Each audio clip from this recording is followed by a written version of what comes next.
So here we got the vent on the passenger side. It has this piece that's in the middle. I didn't actually, when I picked up the car, I did not realize that this vent knob was broken. Realize it now, of course. Found the knob on the floor. Didn't realize that, that's what it was, but now it's time to repair. So I'm going to try and pull out this piece here carefully. There we go. So this is what the clip looks like. And it's not focusing very well. I will show you how it goes back together. You can see inside of there's the piece that rotates that actually opens and closes the vent.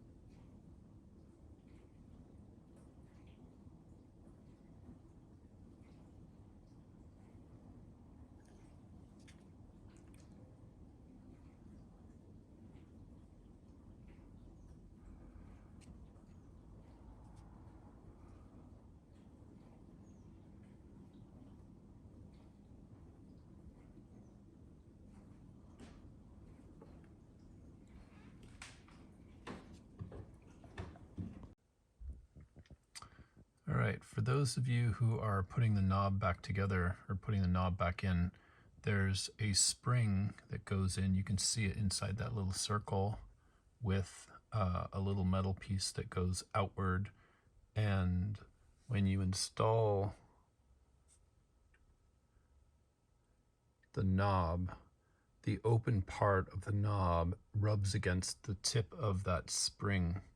So when you install it, you actually, in this case, the slot in here aligns with the arm that rotates.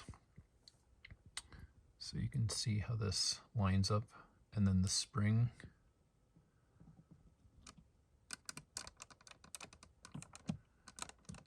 And there you go. Sorry, I didn't really get it very well as I put it back. And then the rotation of it. That's where the spring comes into play for open and close.